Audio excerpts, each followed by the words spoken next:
Okay, next thing I'm going to try to do, I'm going to try to cut the base off. Actually, these, I can't believe these tin snips actually will cut through that part of the metal. So just give myself a little bit of a hole here. And what I try to do is cut it so that I'm basically going to have this.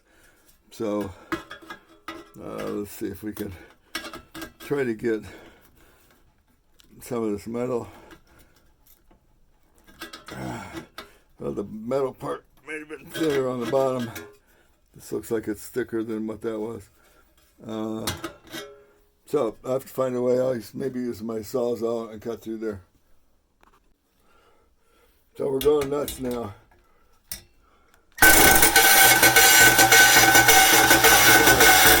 This is my cordless bandsaw.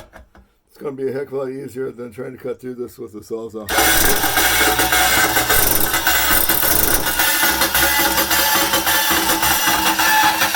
I just want to make sure I'm staying clear of everything as I cut through.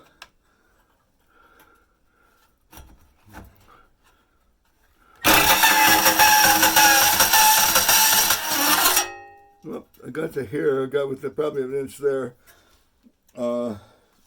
Let's spin it around and try the other side.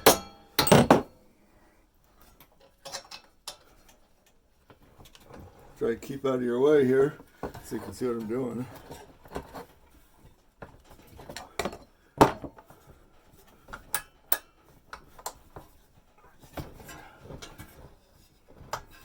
Thought this could spin all the way around, but looks like I'm catching, looks like it's made so that it doesn't spin. So I'm just going to have to take it as far as I can and then cut it.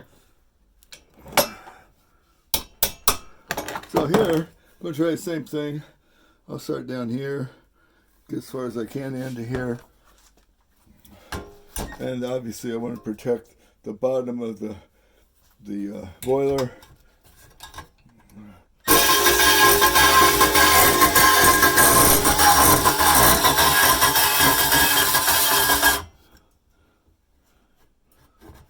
And it's got a shoe here that won't let me get any farther, so that's good. Kind of protects me. Something stupid. Let's see if I can get this back around and get a little bit deeper on the other side.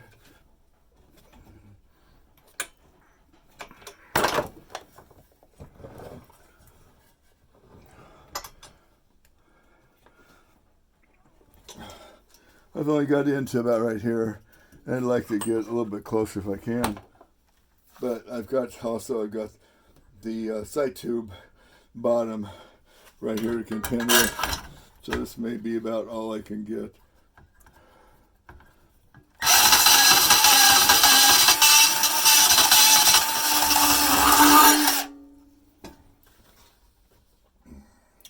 The other thing I may do is maybe take another cut on each side and open up some space so that I can bend this and break it out of the way and then have an easier time getting into the other part of the base here. Okay, now that I've got 2 more slots here and 2 more slots here, let's see if I can kind of bend the base out of the way here. I don't know if I can move it for metal fatigue and break it off. That'd be really cool. I don't know if it's going to, this metal is going to fatigue enough to break off.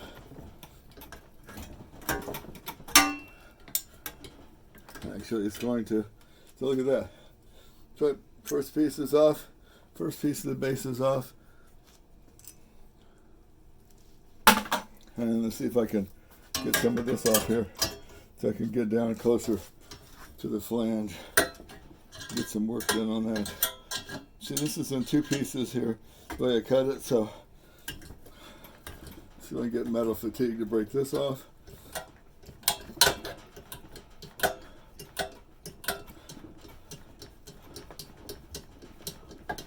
I never anticipated that I'd be cutting a base off of a machine to try to get a boiler loose. I always have the other problem with these machines.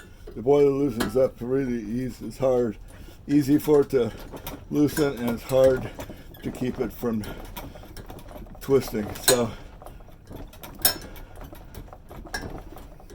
a little metal fatigue, and I've got both sides off now.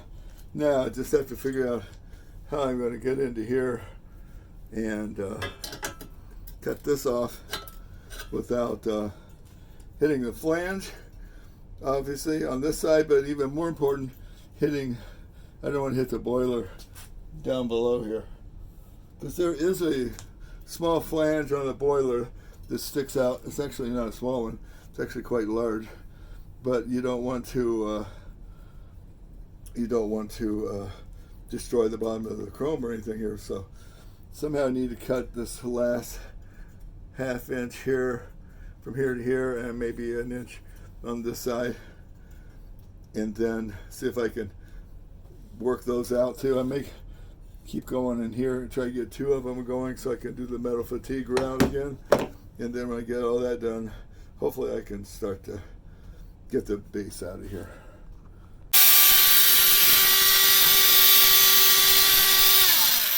Okay, what I've done is cut 2 more slots in here using my Dremel. And so I'm doing it on the bottom so it won't ever show if I make a mistake. So I cut that screw in. Cut this screw in. See if I can use metal fatigue. See if I can use metal fatigue now to move to break it closer in again. I don't know what I'm going to do about the last part, but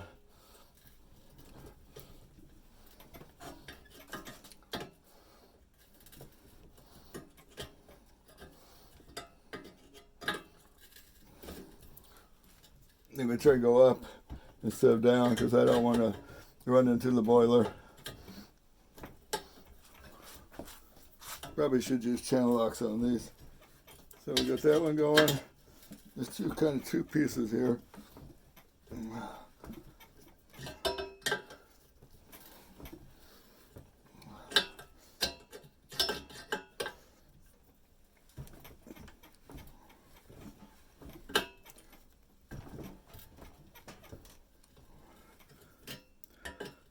That one's not going very deep yet. This one's going pretty well over here. So, big question is how far it will break up.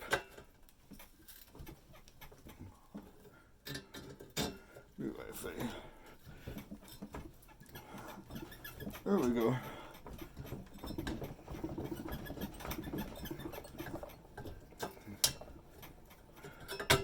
Okay, one more piece out.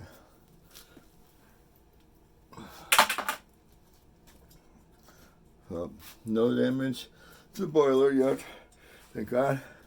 Still have this little 1/4 inch piece in here to go, but I'm going to turn around and do the same thing on the other side.